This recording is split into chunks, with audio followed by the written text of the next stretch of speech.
Hi everyone, welcome back to my channel. Hi if you're new, and welcome to another reading vlog where I'm going to try, unless the pull of another book is too strong, but to keep on top of 2023 releases. And this one I got from the library and it sounds absolutely sensational, and it is The Whispering Muse by Laura Purcell. And it was really the quotes on the back that have kind of sold this book to me. It says, a gothic masterpiece, gripping, atmospheric, and with an absolutely sensational ending. I have rarely read anything that burns so vividly, so fierce and bright. Dark spell of a story that left me reeling. Darkly seductive and artfully realised.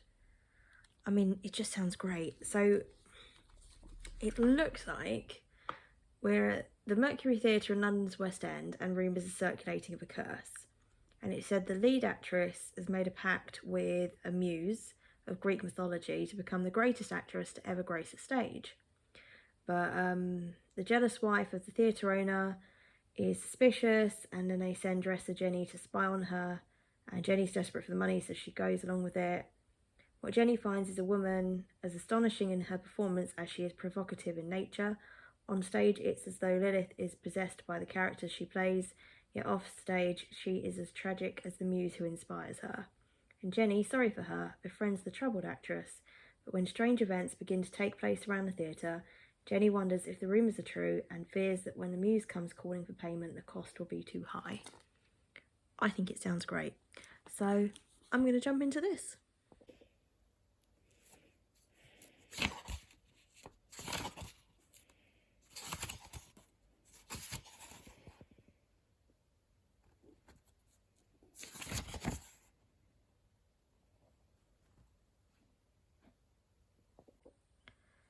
I'm 3 chapters into The Whispering Muse and I'm enjoying it so far.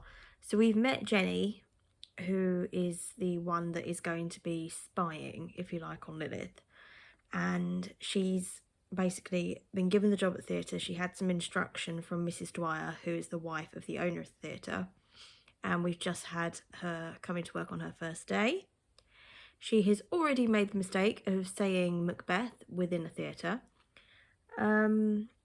And there's some family drama there for a relative of hers that caused a bit of hassle, so people are not overly friendly with her so far. But we've had a really dark, creepy incident happen in the first, I think it was the first or second chapter. And I was reading it, I'm like, this is going to be really, really good. If there's going to be more of that in this book, this is going to be so creepy, and I'm here for it. However, I'm tired and I'm going to go out to bed, so I shall catch up with you soon. I assume you want to come up to bed, do you? Yeah? So it's 8:20 on Monday evening. I will shortly be going out to bed. I've been going to bed about 9ish and then getting up at 5 because I'm working on a sort of productivity kick at the moment, where I'm sort of seeing how much I can get done those couple of hours before really the world wakes up. So far it's going okay. I'm just quite tired because it's taken my body a little bit of time to get into changing the sleeping routine, so I'm not sort of really tired when I go up at 9. I don't tend to fall asleep until about 11:30 normally, so trying to make yourself go to sleep early is tricky, but I'm getting there. But yeah, I have been continuing with the Whispering Muse, and I'm going to read probably another chapter or 2 before I head up tonight. I'm enjoying it a lot more than I thought I was going to. I'm doing pretty well with it. It's really dark. We're learning a lot of secrets about the people at the theatre, what they've been up to, that they should not have been up to. And I think this is going to get really, really dark and creepy. So I'm here for it. I'm really enjoying it. And I'll catch up with you soon with another reading update. Hey, so it's 9 o'clock Thursday evening. I am shattered. So I'm going to be heading up to bed in a minute. But I wanted to touch base with you. I was just going to read 1 or 2 chapters of The Whispering Muse, and I have just binged. I've only got about 70 pages left. I am absolutely loving this. It is dark, it is weird, and I love the characters because none of them are trustworthy.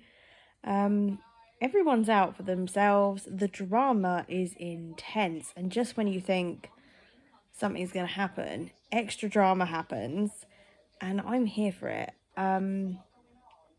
This is really weird, but in a very good way. So we are now building up to what I think is going to be the most dramatic ending in a book I've possibly ever read. And I can't wait. Well, I am going to wait till tomorrow. But you know what I mean. But anyway, good night. So I have just finished The Whispering Muse, and I really enjoyed this. This is a really strong 4 out of 5 stars for me. I am really pleased I picked it up because it isn't a book that I would usually go for, but there was just something about the description that I thought, yeah, we'll give that a go. And I'm so pleased that I did. And to be honest, if I'd have had the time, this could have been one of those books, you know, you just binge in an afternoon. It was that good. It was so fast paced. You wanted to know who was responsible for what and what was going to happen next. And I just thought it was brilliant. So would highly recommend if you like a bit of a gothic thriller. And now to decide what to read next.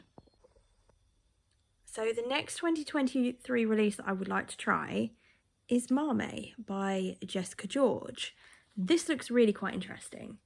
So it says, Maame has many meanings, but in my case it means woman. Meet Maddie Wright. All her life she's been told who she is. To her Ghanaian parents, she's Maame, the one who takes care of the family, her mum's stand-in, her dad's carer, the one who keeps the peace and the secrets. It's time for her to speak up. When she finally gets the chance to leave home, Maddie is determined to become the woman who she wants to be. One who wears a bright yellow suit, stands up to a boss, and dates men who definitely aren't on her mum's list of prospective husbands. Someone who doesn't have to Google all her life choices. But when tragedy strikes, Maddie is forced to face the risks and rewards of putting her heart on the line. Will it take losing everything to find her voice? I just think it sounds quite interesting, so I'm going to give this a go. So I'm 1 chapter into Maame, and I'm enjoying it so far. We've met Maame, or Maddie. We found out about the caring setup with the dad. We know about where the mum goes for a year at a time.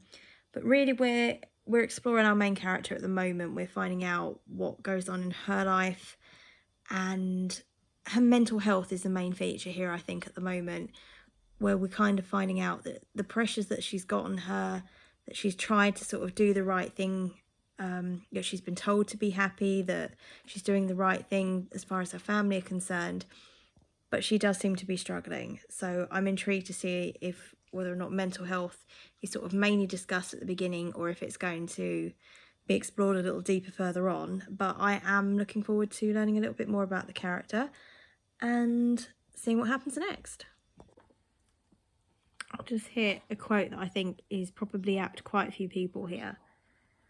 I can't comprehend living to work, but then I'm afraid of working just to live. Hey, so I have just been reading this book for the last couple of hours, and I've just finished chapter 12, and I'm really enjoying it, actually. I'm having a really chilled evening. I've got Duke asleep on my lap, but I'm really getting into this. Basically, Maame now, or Maddie, she's just moved out of home, and she's discovering herself, and she's getting herself like sorted with a new job, she's going on a date, she's making friends, and I really love watching that sort of shy, not very confident individual really sort of discovering who they are and finding out about themselves. And I think that's why I'm just enjoying it so much. So far so good. I'm about 30% of the way through, but I am tired, so I'm going to take this little nugget up to bed. Hi, please excuse the lighting, but it's sunrise, and I've been up working, and I thought I'm just going to chill. I'm going to continue with Maame. I was reading this last night. I made quite a dent in it, but the other half wasn't well, and I didn't want to wake him, so I didn't do any vlogging or anything last night while I was reading this, but I am still really enjoying it. I am really feeling for Maddie here. You know, it's one of those things, you feel that you're finally getting your life sorted, and then shit happens. And unfortunately, bless her, she's got a lot going on at the moment, but I'm very hopeful she's going to pull through. I need to go and sort those curtains out. I'll catch up with you soon. So I have just finished Maame and I absolutely loved it. I really did. It's been a very long time since I've just sat and devoured a book over 2 or 3 days, but I really enjoyed this book. There were some really key, important things that were discussed. Racism was a feature, grief, very, very big central theme running through a lot of the book. But there was a lot that was really relatable in this struggle that I think a lot of us go through, probably nearly all of us go through, where you are just trying to discover yourself and you go through the stage of wanting to reinvent yourself, doing things that you wouldn't normally do, just trying to turn your life around. And, you know, you get hurt, you hit loads of obstacles, and you know, it's okay to hit a bad time. Depression is covered in here, anxiety, panic attacks. It was just a very honest character, and I think her feelings and thoughts were just described in a really realistic way. And, you know, again, I like a book where it's not all sunshine and rainbows, that, you know, it's a realistic view of what life can be about. And I just really enjoyed it. So I'm going to love you and leave you now. If you made it to the end of the video, leave me a flower emoji of your choice, and I shall see you in the next one. Bye.